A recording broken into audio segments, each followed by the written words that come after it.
You are listening to The Unseen World. In this podcast, we delve into metaphysics, answer our listeners' questions, and cover topics like psychic abilities, divination, magic, witchcraft, the paranormal, and more. Step into the realm of the unknown today and join us at cocreationcoaching.org/unseen. That's cocreationcoaching.org/unseen. Welcome to the Unseen World. This is episode 7, The Nature of Evil. I am Brandon Oliveris. And I'm Christine Oliveris. And I'm Justin Williams. And in today's podcast, we are talking about, I think, a pretty controversial subject overall. What exactly evil is and how it fits into our discussion about magic and everything else. And is evil really a useful concept to begin with? Mm-hmm. Before we get into that discussion, we're going to make some announcements. If you would like to see the show notes or to leave a comment on our podcast, you can go to cocreationcoaching.org/unseen007. And if you'd like to ask a question for the Unseen World, you can go to cocreationcoaching.org/ask/unseen. So again, we're talking about the nature of evil today and what exactly evil is, whether it's a useful concept at all. It's something that's been coming up lately, especially as I've explored the left-hand path and black magic and all that kind of thing. It's just something that's been popping up because as I've been studying these concepts, I've been realizing more and more that, it's like evil starts to lose meaning because everything that certain people think is evil, turns out to sort of not be so much so because, there are such misconceptions out there. I mean, people think black magic is evil, for instance, and it's obviously not in a certain perspective, or people think left-hand path is evil, or, even the symbol of Satan that I've been talking about, people think is evil, and it's just not. And, so it's been kind of coming up in my own consciousness. What exactly is evil? Does evil really exist? What exactly does it mean? And it was actually funny because I think last week in one of the comments, someone brought up a question like this about evil. I don't remember what the comment was now, but I just remember that someone made the comment. So kind of brought all this to the forefront. And I remember a comment you made, Justin, a few weeks ago in one of the Unseen World podcasts, I think, about we were talking about, me leaving Christianity and people thinking that was evil, or people thinking I was being swayed by the devil. Do you remember that discussion, Christine? Yes, I do. And Justin was like, well, as long as it's not technical evil. And I said, what does that mean? What is evil? Yeah, I sure did. I remember that. That was 2 weeks ago. That was the last Unseen World. Yeah, that was. You're right. It's sort of hard to keep track of. Yeah, well, you're pretty busy now. No kidding. So where I want to start, I think, is a discussion of the definition of what exactly evil is, or can we actually come up with a definition? And I want this to be more of a open-ended question sort of thing where we discuss it. So Christine already knows where I'm going with it. So I'm going to pick on Justin. Thanks. Well, you know where I'm going That's with it. True. So, I mean, you could probably read my mind and give the podcast for me. Yeah, well, I don't know about that. So, Justin, if you had to put a definition on evil, what would you say it is? I don't have one because it sort of switches, but I guess if I had to put one, it would be injuring or impeding someone's progress for no reason. Right, that's a good one. Without cause. That's all I would, because other than that, that's kind of what I would say. Some people would go, well, that's the other way you could go with it is, well, there are some acts that are always evil, but you can still do them if the cause is right. I guess I would go with that one too. Or I would at least say that that's true. I would not argue with somebody if they told me that. But just as a bare bones definition, anytime you're injuring or impeding someone's progress or injuring someone. So anytime you've injured someone or impeded their progress without cause. Okay, that's a good one. I like it too. So I think for most people, I guess it depends who you talk to. It's so hard because it's, like you implied, Justin, it's sort of a relative thing. It switches around a lot. Like if you ask a Christian what is evil, they'll have all sorts of ideas, but a Christian might think, for example, like Islam is evil, or that witchcraft. Or Wicca is evil. Wicca or witchcraft or magic. Or Catholics think Reiki is evil, don't they? right, or tarot or all sorts of things. Something called healing touch, so I don't...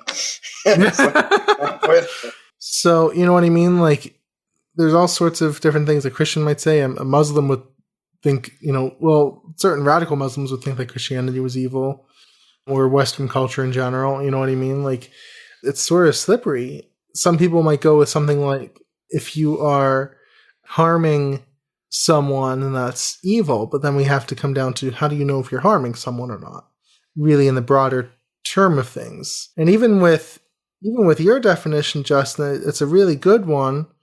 But my question is, if someone's progress is being halted or they're being injured in some way, isn't in a way that a result of what they are doing to themselves? And it's not victim blaming, it's just pointing out. So I guess it'd be the intentional harming if you intentionally did it. And then you could still spiritually say that, hey, you caused it. You could say, well, you put exactly yourself right. It doesn't excuse necessarily the perpetrator.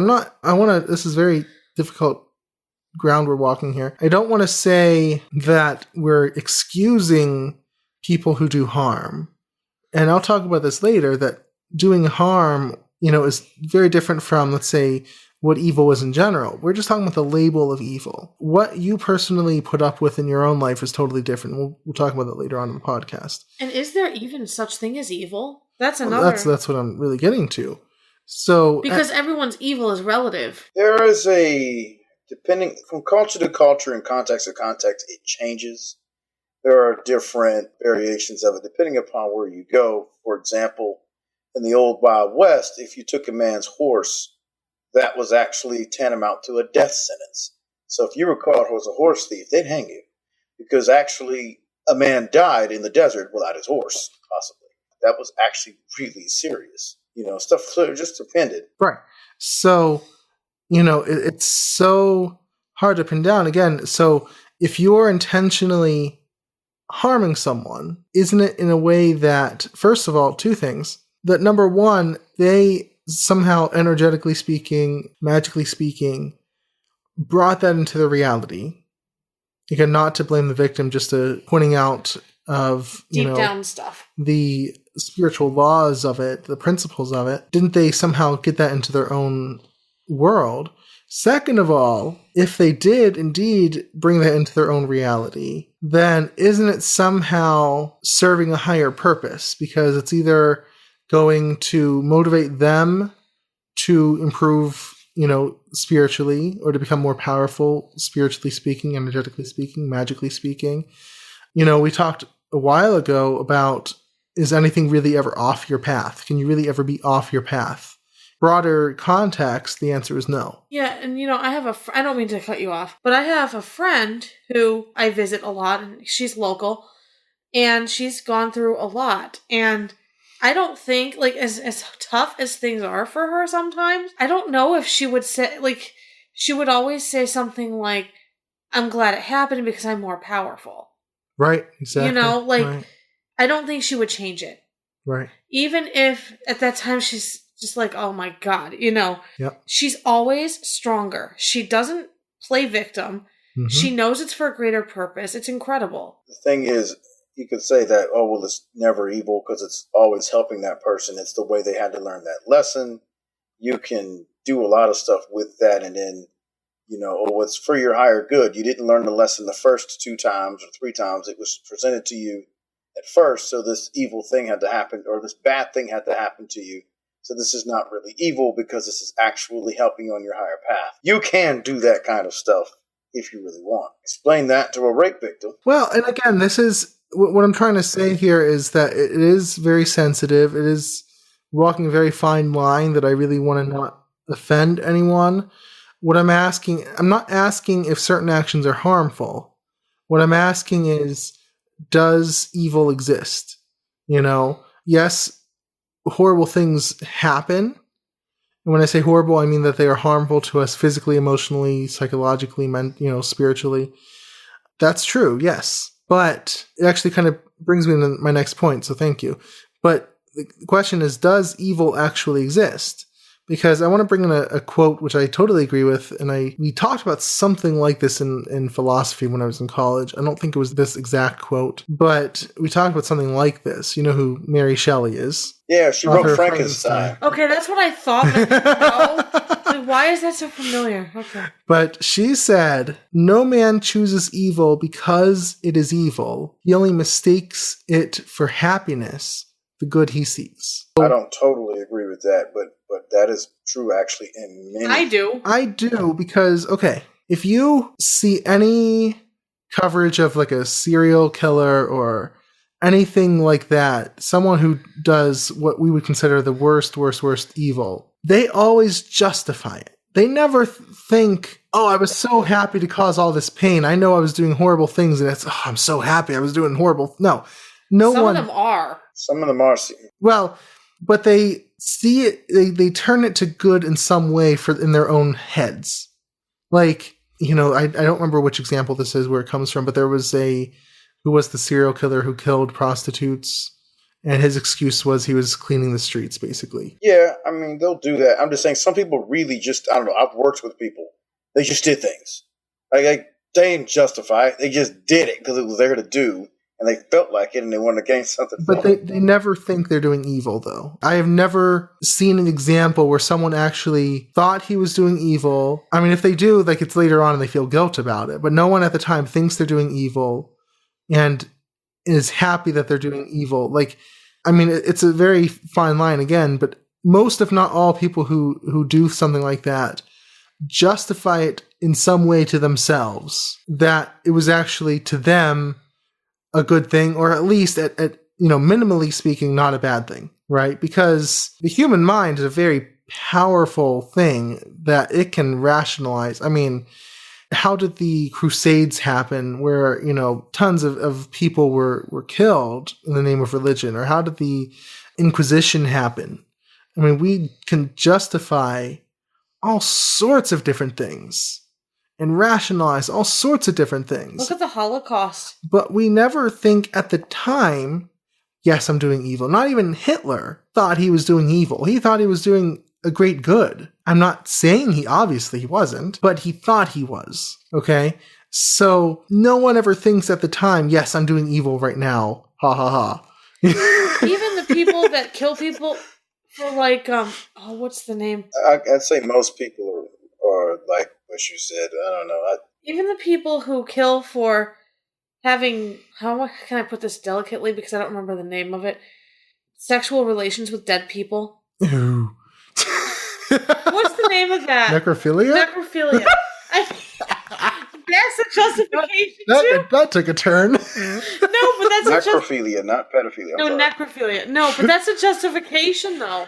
That's even a justification. Right, yeah. It's a stupid one. But it is. That took a turn. That might be the thing. I don't count stupid justifications in certain things that I've seen. But they're all stupid. They're all stupid, though. They're all stupid. I mean, I'm not saying they're worthy justifications, but they are justifications. They're all going to say, oh, it was a good thing I did because, X, Y, and Z, or it was at least not a bad thing I did because whatever. Was it John Brown who killed in the name of God? Some people kill in the name of God. Oh, lots of people kill in the name of God. Or, I don't know if he was... Or one comment, she deserved it, or, they killed my wife because... So, all sorts of justifications. I'm not saying they're worthy justifications, it's just saying they're justifications. No one purposefully in their minds goes out and says, yeah, I'm going to do evil.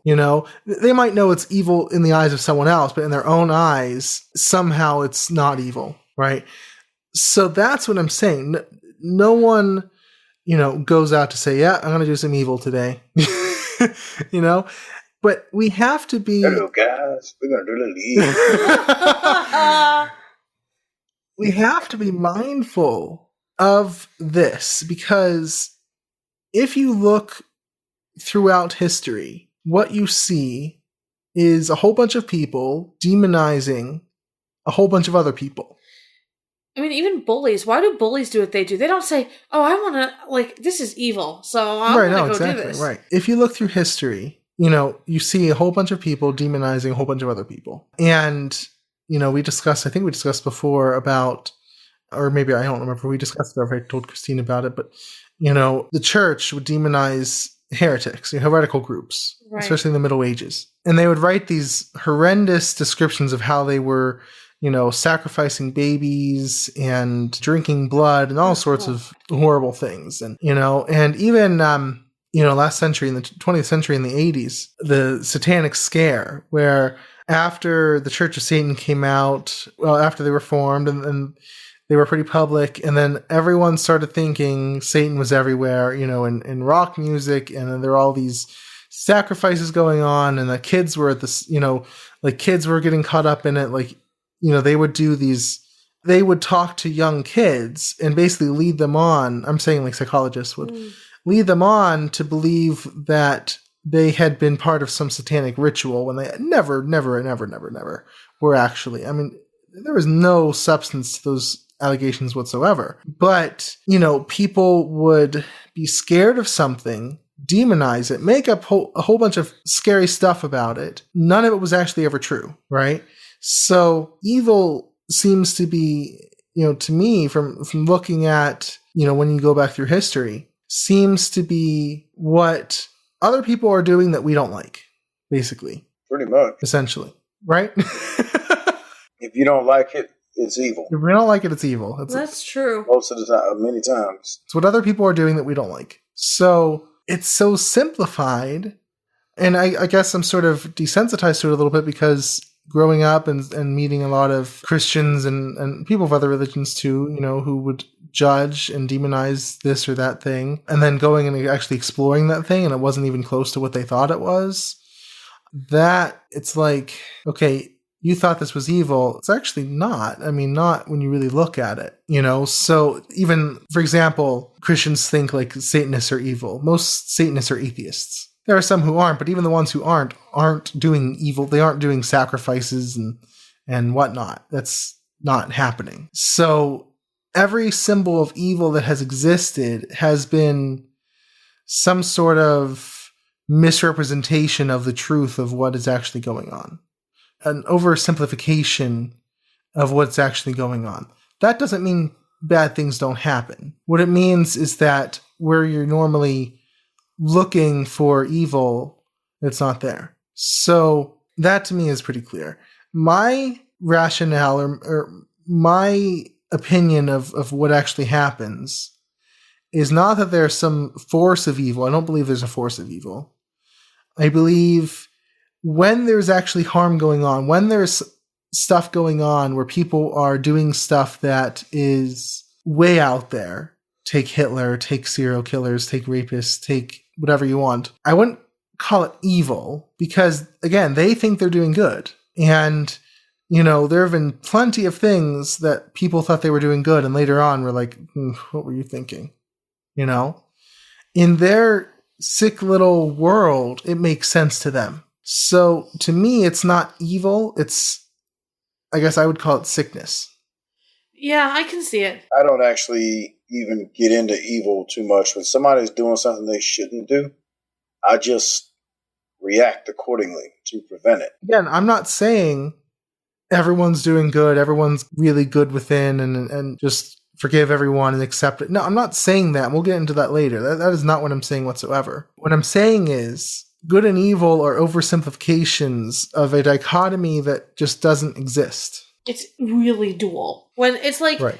People think good is being kind and evil is other, everything else. Or good is following God and evil is following Satan or something. But right. There's such a gray area, though, with the whole evil thing. Right, exactly. It's not just that. And the black and white doesn't even exist when you really look at it. It really doesn't. So it cancels itself out. I mean... Say the robber knight and the hedge knight are two sides of the same coin. Y'all know what that means, right? What's that one? The robber knight, the hedge knight and the robber knight are two sides of the same coin. Never heard of that whole thing. The hedge knight is, when the food is right, in spring and summer, he is a true knight.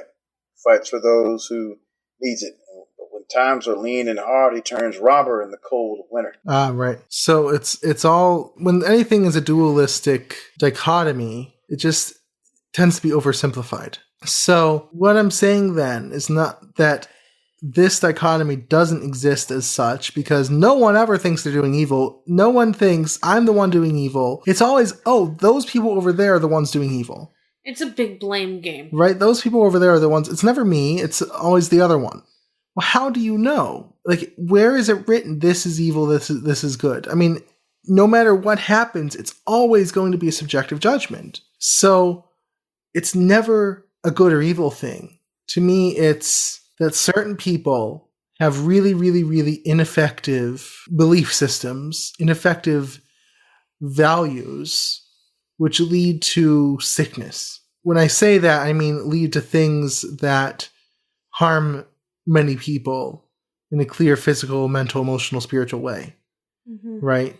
I won't call it evil because where can you put in evil? What does that even mean? It's not, I mean, what does that mean? You know, most people who do what we would call evil are, let's say, generally religious people, let's say Christians or Muslims or whatever. Not to say, I mean, atheists can do evil too, and anyone can do what we consider evil, but, you know, it's not like, oh, there's this clearly defined group of people that are the ones who do evil. That's not how it is. It's anyone, anywhere that does these things that we would consider evil, which I'm kind of calling sickness or just something that's really, really, really ineffective. So it's a scapegoat, I guess you could say. You know, it's like... That's true. That's a good way of putting it. It's a scapegoat. Right, because where can you really point to and say, yeah, there's where the evil begins? Because, oh, they followed this deity or they followed this thing, or because, you know, like everyone, when you trace it back, at some point, it was a series of decisions. They never chose, I'm going to do evil. It was a series of decisions that led to that choice. Or sometimes it's just a brain chemistry thing. I mean, there's scientific evidence that there is some chemical in the brain that can predict at least some people who will grow up to be either like serial killers or, you know, sociopaths or whatnot. It's a physical imbalance somewhere. Again, not to justify what they do. It's just what's there. So it's either a physical imbalance or just a series of decisions that went really badly. Where's the evil? No one chooses it, you know? And usually the icons of good aren't actually so good as what you might think. I mean, any icon of good that you hold up, oh yeah, that was a really good person. You dig deep enough and you're going to find something. There's even certain things about, like, say, Mother Teresa, that she wasn't as good as people say she was, you know? There's, right? Tons of stories really? about her. Oh, yeah. You'll have to tell me later. Oh, yeah, that's a story for another day. I haven't researched her much, and I mean, she did her thing, but there was some stuff I did hear. Now, I don't know how true it was, but I've heard it from several sources, so I tend to believe it. But, you know, even Gandhi is the same thing. You look at his life deeply enough, and... Yes, Gandhi. Boy. Yeah, you know about this stuff. You know what happens is when people die, people glorify the people that die. Oh, yeah. Or like, what was it? Martin Luther King Jr., I think, was an alcoholic or something. And have you heard of this, Justin? I don't remember all the... Because I haven't done a lot of research into those famous figures like that. Right. So anyone you look into... They were humans. So. Right. And I'm not, again, just like I'm not justifying people who do bad things, so to speak. I'm using bad and sort of, I don't have a better term for it at this point. Sick things? Sick things. But just as I'm not justifying those actions, harmful actions, that's a good one, I'm not devaluing the good or the helpful things, the kind things that other people have done. You know, Gandhi and Mother Teresa and Martin Luther King have all done great things, but we idolize them. We, you know, put them on a pedestal, and they're not these perfect saints who have no flaws whatsoever. They're human beings. You dig deeply enough and you're going to find something. I mean, it's just the nature of things. I mean, we all have our quirks, right? I mean, right. We all do stuff that's... So when it comes down to it, good and evil is an illusion. It just is, because it just doesn't mean anything useful. And here's another example. I knew people, and when I was in elementary school especially, that would... I had actually a friend of mine, actually, he's on Facebook now with me, and we're good friends, but he used to bully everyone else but me. Really? I don't know why, but he was always nice to me, didn't really pick on me that much, picked on everyone else. Hmm. Like, or he changed after he met me. I don't know which. But I just know he treated me differently. Right. Now, that wasn't every bully, but I remember that example. Right. Especially. That's interesting. That is actually really interesting. Treated everyone like that but you. Yep. Yep.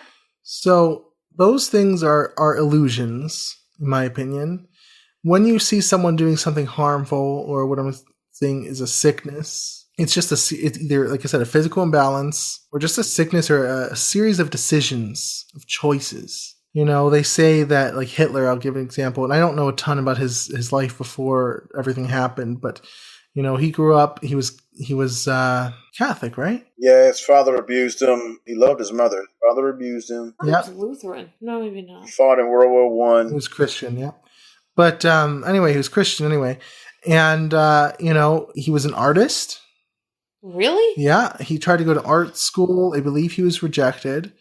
He was kind of a product of, you know, post-World War I Germany, which was very, very much in poor shape. He fought in World War One, actually. Right. He did. He wanted to, you know, again, this is not justification, this is just explanation. He wanted to help, you know, the German people. I truly do believe that. I don't think it was, maybe some of it was selfish, but he did want to help his people. He was just really, really mistaken. I think I read recently there was like something he read when he was younger about, you know, the Aryans and about Jews and blah, blah, whatever. It just got into his head. He blamed all the problems. It was an easy scapegoat, so to speak, because the thing to remember is that anti-Semitism was very, very, very popular. He just took it way to another level. He was on a completely different level with it. Right. But it was very common to be anti-Semitic. So, again, a very poor series of choices and led up to a horrible, horrible, horrible outcome. It's really what it was, right? I would not call him evil. You know, I would not say, you know, people say, like, people always point to anyone who deserves like an eternity in hell. They point to him. Oh, if anyone does, he does. I don't think so. If anybody deserves to go to hell, it's that guy over there. Not me, even though I've killed many people. I'm an axe murderer, but this guy. Let me tell you about him. That's right. All right, Axel. We love pointing fingers, don't we? So that's just how I see it. There was no evil at any point of that chain of events. It was just a poor series of choices that led to a very, very bad, harmful outcome. Tragic outcome. I'm not, again, justifying it. I'm not saying it was good in any way or even less bad or less harmful. I'm saying it's a horrible, harmful outcome. But to pin it on evil is too easy. It's a blame thing. It's right. really what That's why I rarely do. If somebody says, you know, oh, that guy's evil, and honestly, by the standards of where we are and what he did, my thing is, was what he did an evil act? You know, it's like, well, that to me is more exact than straight pure evil, because no one's just evil. Like, oh, I'm evil. It's like some acts might be evil in certain situations, but I just rarely go with it because it's like, okay, my thing is, if you did something that harmed or injured or impeded a group or a person in a situation and you did it intentionally, then I have to act, even if, you know, you thought it doesn't really matter. Then I have to do something about it. So, you know, someone has to do something about it. That's just. I still don't think even, you know, an act can be called evil itself because it's too. Yeah, no, I'm saying that there are certain acts that are harmful. Relatively in that context, as a definition for, like, if you're talking to a group of people, when you say, is that an evil act? I will participate in the conversation by going along with it or not. In other words, so we have a marker. But in my mind, I don't really do much with good acts or evil acts because, you know, I've seen people that were doing good acts who were, especially in the disability field, they're supposedly doing a good act and they're absolutely doing amazing harm to their client or their child. And you're like, okay, your intention is good, but let me tell you why this is so far off that you're doing a tremendous amount of damage. That's kind of why I don't, in my mind, do good and evil, really. I might do it so we can have a base to go by. Does that make sense? Right, yeah. But my thing is, if you are doing X, Y, and Z, and in one way or the other, you have to be prevented from doing X, Y, and Z if that X, Y, and Z is injuring, harming, or impeding someone in some way. I don't care why you're doing it. Right, exactly. So I agree with that. And we'll talk about that soon. What does it mean? Like I said earlier, just because something's not necessarily evil doesn't mean you shouldn't act against it. But we'll get to that discussion next. We're going to take a quick musical break. And then once we come back, we will continue with this discussion. But in the meantime, you are listening to The Unseen World, and we return in just a moment.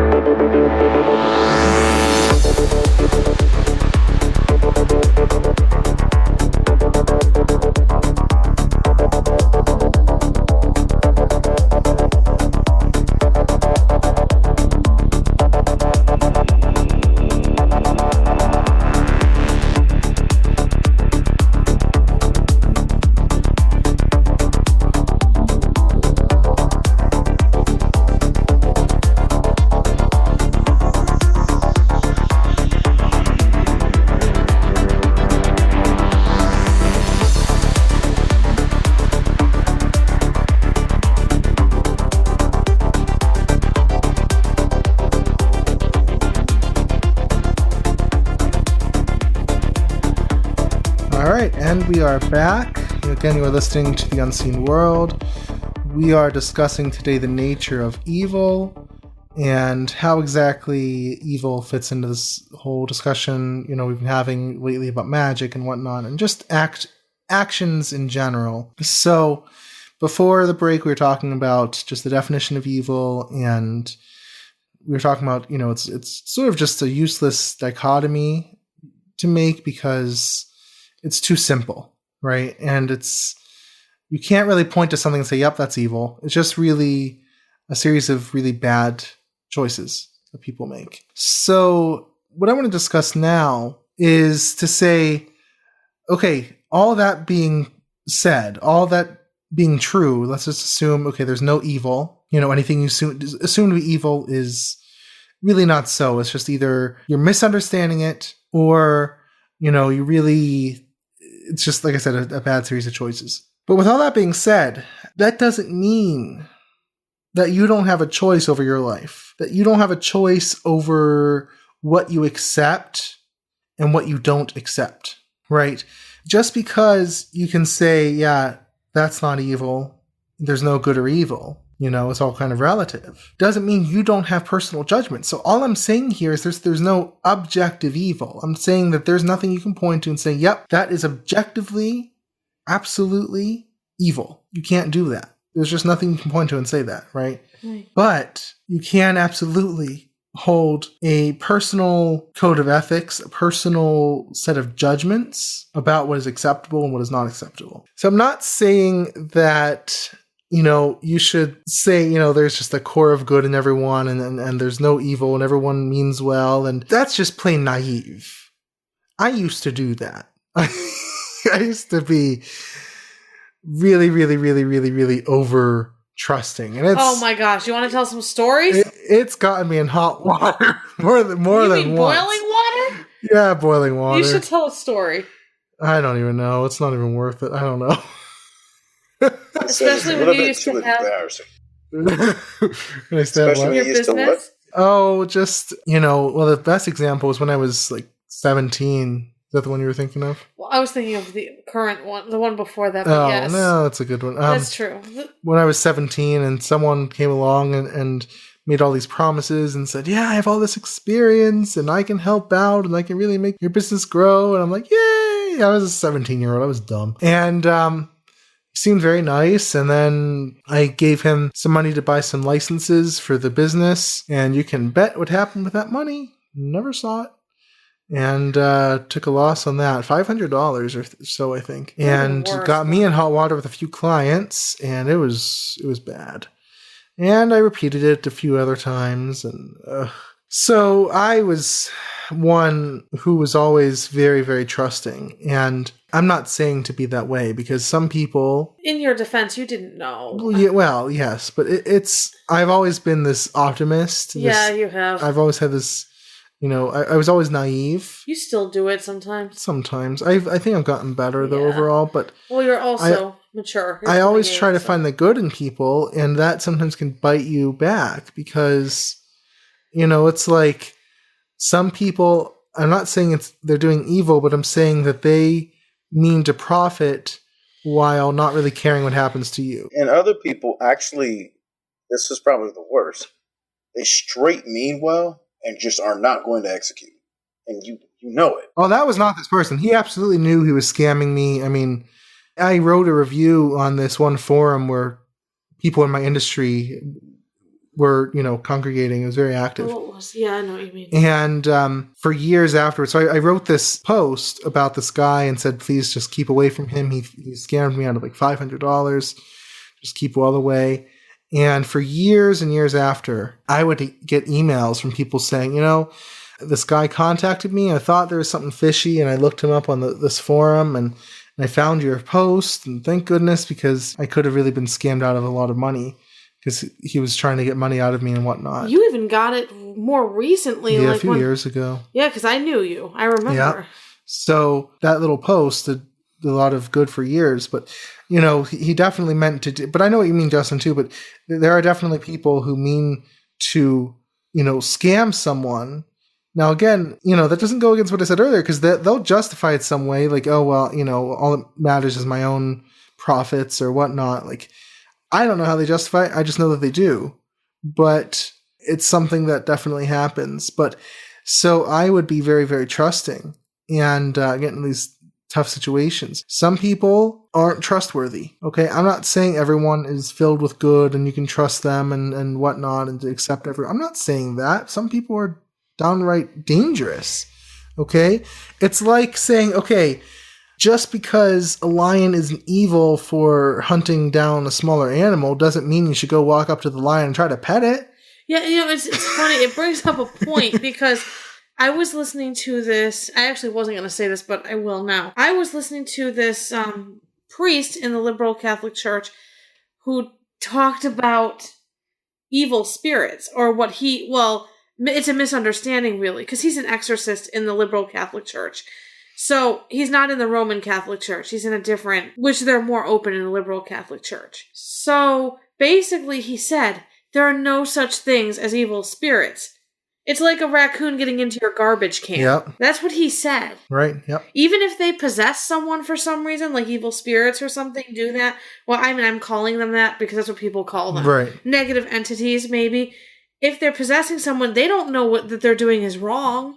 Right. It just... Or they don't consider it. They don't care. They don't care. And usually it's the people that did something. They did stupid stuff. Yeah. Mm-hmm. Like get into things they shouldn't have. Like they always open the door. It's not like a negative entity is going to come knocking on Brandon and going, "Ooh, you look cool. I want to possess you today." No, it's not how it works. Right.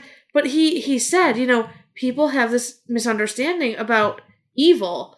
And it was the same thing with lions. That's exactly what he used that example with lions. Yeah. That are they evil because they're hunting prey and they kill them in the most vicious way possible? No, exactly. It's what they are. Right. And it's the same with people. Yep. So just because evil doesn't exist doesn't mean that no one's dangerous. Doesn't mean that no one is going to hurt you. Right.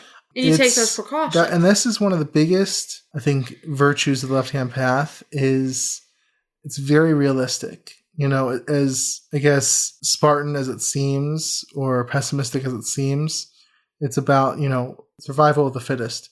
I'm reading this book called Wisdom of Eosphoros, and it's all about, basically it's talking about the left-hand path and saying, you got to be strong. If you're weak, someone's going to take advantage, someone's going to take advantage.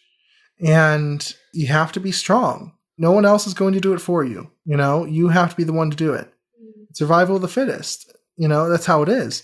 So that doesn't mean that you go and trust everyone and because you're going to get hurt because, So I want to ask something because this is interesting. Sure. And I think you'll know what I'm referring to because I don't. Okay. But is it possible that someone could start out as being a trustworthy person, like they are trustworthy, and then situations happen in their lives where they turn completely and hurt people. Sure, of course. Because I'm personally not, but there's a situation where that's going on. Absolutely. Right. Oh. You know what I'm talking about, right? Of course. It would just depend. Anything can happen. Family situations, friend situations, life situations can happen, and that person has to make certain choices and decisions, and suddenly they're just not someone you can trust. And that is sort of what proves my point, because you can't point to that person and say, oh, that's an evil person. Right, because this person didn't start out that way. Right. You have to look at them and say, okay, this is a person that has done really good things in the past and now is doing really hurtful things. It reminds me also of a friend on Christine's Facebook. I'm not going to say he's your friend. He's really not. Who made this really, really hurtful, horrible times a million comment about... No, it was a status. A status about non-Christians. And I'm not going to go into what it was. But I said, that is horrible. I mean, that, some... And he doesn't think it is. And there you go. Right, well, and some people, one of Christine's friends who knows this guy, said, well, he has a good heart because he does this and this and this. I said, I don't care. Really, I honestly don't care. He did this hurtful, really, really, really hurtful, horrible thing. I'm not saying he himself is evil. I'm saying he's done some pretty bad things or harmful things. And I don't accept that in my reality. I don't put up with that. I don't care how good, how good of a heart you have. And we could say that, because remember when you said it was a sickness, I think in this case it is definitely right. is. Sure. Especially with mental issues. Right. So, but see, that doesn't mean it justifies it. No, it doesn't. Right. But because a lot of times we say, "Oh, that person's sick." It's just the way you just said it right now sounded like you were justifying it. It doesn't justify the action, no, and I will not justify what he said. It was a horrible, horrible, horrible thing he said. That is, in my reality, something I don't put up with. The same thing with you'll see somebody doing something, and it's some of the folks in the field that I work in, and they're doing something that's hurtful to the client. People go, "Oh, well, they just don't understand," or I'm out and someone says something, they just don't understand. I don't care. So, well, you know what? That doesn't give them a right to do whatever. Well, no, it doesn't. I wasn't trying to justify it. Well, actually, you did. Right. Yeah. Right. So that's my point. Again, it doesn't mean everyone is secretly good and trustworthy and whatnot. No. There are, predators out there who will hurt you if they get a chance, because I'm not going to say it's their nature, but it's their choice. They think to them it's justified. Right? But you have to protect yourself. You have to be strong. You have to not allow that in your reality. So, what I'm saying is that you have the choice of what you want in your reality. You have the choice of what is acceptable in your reality. And this is why I think absolutely in certain situations, and I won't say which situations because it's just up to the individual, in certain situations that doing magic that, I guess cursing is sort of a simplistic term, but brings harm to someone in some way is warranted. You have come a long way, Brandon. Congratulations, sir. Welcome aboard. Thank you, Justin. I finally got you on there. Thank you. Because I've been there, right? I was waiting for you to come aboard the whole time. If someone's in my reality and they are a predator in the sense of doing things that are harmful to either me or to someone else I care about, then it is within my right to stop them. Yes. And I will either stop them by direct means, that obviously legal, but direct means, either telling them off or, using some kind of social manipulation to make them leave. Or... I like the way you put that. That's very delicate, Brandon. Oh, you are so good at... Sometimes I have you handle my situations. Yep. Christine's nickname for me is the Antichrist because I'm very good at manipulation. I can shape words to make someone think the way I want them to think. I hate to admit this on a podcast, but that's a talent of mine, that I can shape words to make people think what I want them to think. I'll ask Brandon, how should I say this to this person to get them to do what I want? Right. And he'll tell me, and I'll do it. And I've gotten better, right? You call me the little Antichrist, too. Yep, you're my Antichrist in training. It's really strange. I would say that I'm actually fairly intelligent and I have a lot of knowledge, but I almost always simply resort to brute force.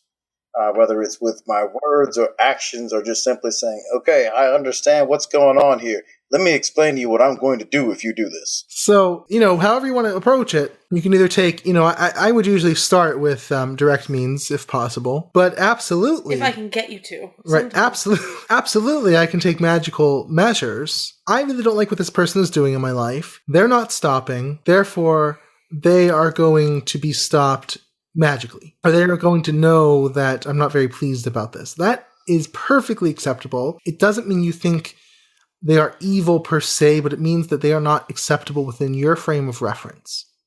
Okay? Those two things can be hard to reconcile. I know, because we like to think objectively. Okay, what is objectively good? What's objectively evil? If someone is doing objective evil, then they're bad and whatnot. No, this all goes back to you being, the god of your own universe. You get to say in your universe what is good and bad for you, okay? And that applies to people in your universe that are interacting with you or people you care for, right? I'm not saying if someone's doing their own thing that's not influencing you or anyone you care for, that you should do something to them, because, they're just doing their own thing. But if someone's doing something to you or people you care for that you don't accept, then you absolutely have the right to do what you want, to stop them in some way. And the other thing I even say is, if somebody is truly proving to be a detriment in a certain situation, I have the right to get you out of that situation, no matter who you are, because you're actually at a certain point, no matter what your intentions are, you're actually injuring me at this point. So I have to, impeding me at this point. So I have to kind of get you, not necessarily remove you totally, but I have to get you out of that situation where I am, one way or the other. There's this, in the Satanic Bible, Justin, you've heard of it? Oh, boy. Mm-hmm, yeah. Okay. There's something, I think it's in the 9 Satanic Statements, I don't remember, but it's the last item, and it goes, I'm going to paraphrase it because I don't want to try to look up the quote. It goes something like this: if you come across someone who they put as annoying you, but basically is doing something you don't find acceptable, ask them to stop, and if they don't, destroy them. Ooh. You like dramatics, but that's basically what we're saying. I'm kind of almost on that level. Right, exactly. And destroy doesn't mean, obviously, it's just dramatic for stop them. Stop them forcibly. Don't kill them, please don't kill them. Obviously, that's not what it meant. I know. I'm just... But I love... She's telling me that. One of the other statements I love is, if a guest is in your home and is bothering you, you don't have to be nice to them. I'm like, yay! Yay! Oh, trust me, you're already good at that. It says something like, be cruel to them or something like that. I'm like, okay. Okay. I'm going to tell a story and I'm going to embarrass Brandon for a minute. Oh, gosh. So when Brandon doesn't like someone, because someone came over to our house once. Actually, there have been multiple people that have. And Brandon will say nothing. And if that person tries to touch him, all hell breaks loose. Yep. Now, it's not like he, yells or screams. No, but I just make his energy is get the hell away from me. And he is cold as ice. Yeah. And that person will leave and I'll say, you didn't like them, did you? Right. Well, I'll give an example of, this is social manipulation. Someone came over a few weeks ago that Christine gave this person a quick massage, and then she was going to help Christine with something. So everything was done within about half an hour, and then we had to dinner soon because I don't remember, something was going on afterwards or what. I don't think so. I thought something was, I don't know. Oh, it was Tuesday, so it was a support call, right? But we had plenty of time. But it was like 5 o'clock, a little after 5. But honestly, I was annoyed. This statement applied. This person was in my home and I didn't like it. So she's talking to Christine, and I wouldn't even call it a conversation. It was a one-sided conversation where Christine's like, like Christine's just nodding her head and agreeing. This lady's just talking. And from, I don't even remember from something about construction for her home all the way to student loans within about 15, 20 minutes. I have no idea how it got there. One subject to, after every conversational transition, I'm like, okay, it has to end here. It has to wrap up. She's going to wrap it up eventually. She didn't. So eventually, It was I wasn't rude or anything. I just very simply, said something that implied we had to get on with our lives, and it didn't make her feel like she was unwelcome at all. It just, all you said is we should get dinner soon. we should get dinner soon, which we didn't have to or anything, but it made her leave. Yeah, but I was hungry, so. Well, yeah, but we didn't have to or anything, but it made her leave, and it was that's magic. My will is accomplished. I wanted her to leave. She left. Did you sweep her footsteps out the door with a broom? I should have. So that's what I mean with social manipulation. It doesn't have to be rude. I mean, depending on your style, it could be. You can sometimes tell when someone just doesn't want to talk to you. Right. Like, they'll either do the thing, right, yep. or they'll just be like, oh, well, I should probably get going doing blah, blah, blah, blah, blah. Yep. Okay. And some people just don't take cues. Yeah. You could be like trying to walk away. You ever get this where you're trying to walk away forever and you kind of take a step away and the person keeps talking? Yeah, I kind of just don't really. Honestly, there's a lot of the stuff I miss because I just do it. I just do stuff. I'm like, hey, man, I got to go, man. I'll holler back at you. And I do just like that. Or either, I'll be talking to people and then I'll just suddenly, you know what, hey, man, let me go ahead and bounce. Let me go ahead and, because I don't want to hold you up, man. Because my thing is, I will admit I have this thing where I really, really don't like holding people up or really don't like to be someone that interferes. Or to be helped. And I don't like to hold other people up. I'm like allergic to holding people up. So I just I don't want to hold you up, man. I'll holler back, and then we'll get together, later or something. Or sometimes I'll say, no, you're not holding me up. Then that means I know I can stay a little longer. And I kind of like to keep it moving. Sure.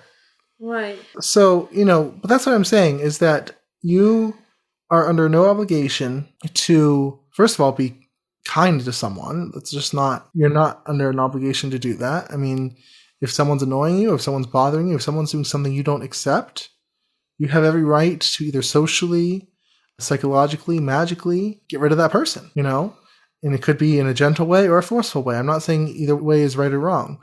That's your choice. And I think some people are just clueless. I'm more gentle with those. Some people are really, really, really unacceptably, doing something I don't like. And then I can be more forceful with that. Conjures like that too, man, Brandon. Conjures like that. That is your right. That doesn't mean there's good or evil. What it means is that you are the God of your reality. You say what is okay and what is not.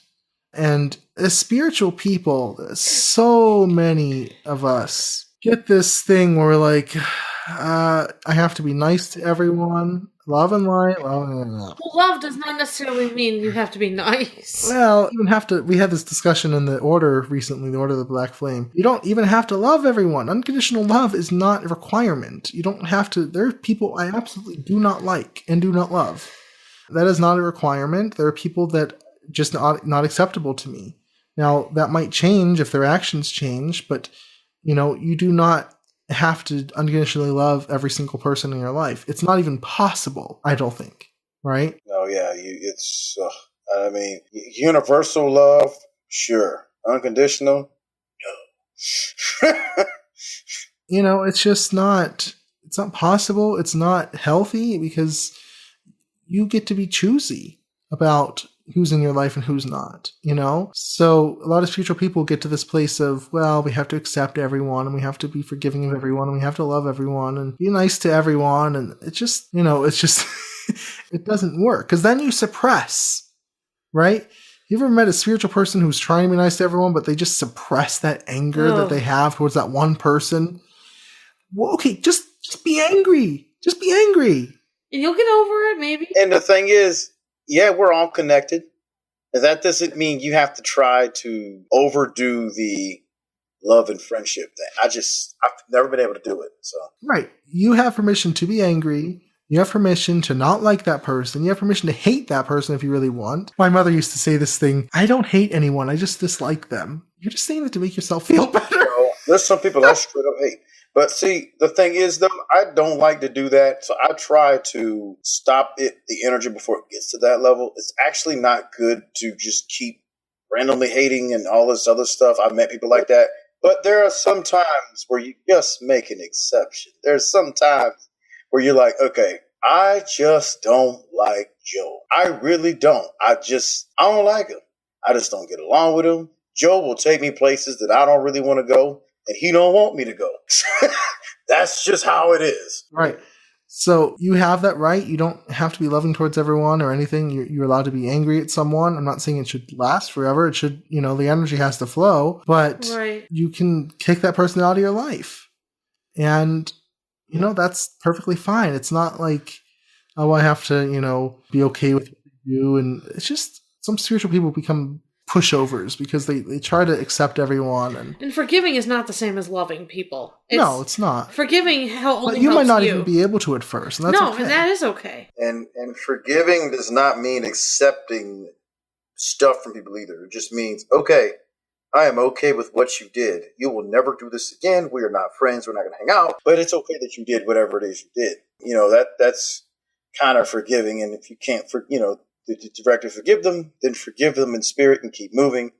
But you can have them out of your life. I've cut people out. I recently cut people out a few months ago.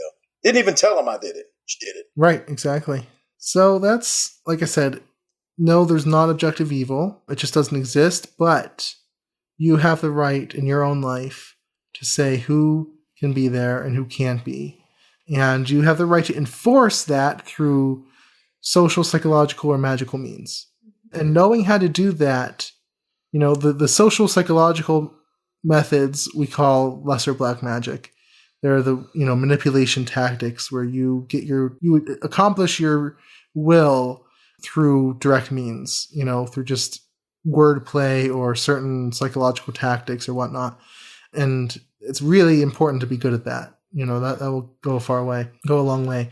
But magically, it's greater black magic or whatever you want to call it. But you can use that too, magic directly, ritualistic magic or even visualization, to stop someone, So that is perfectly okay.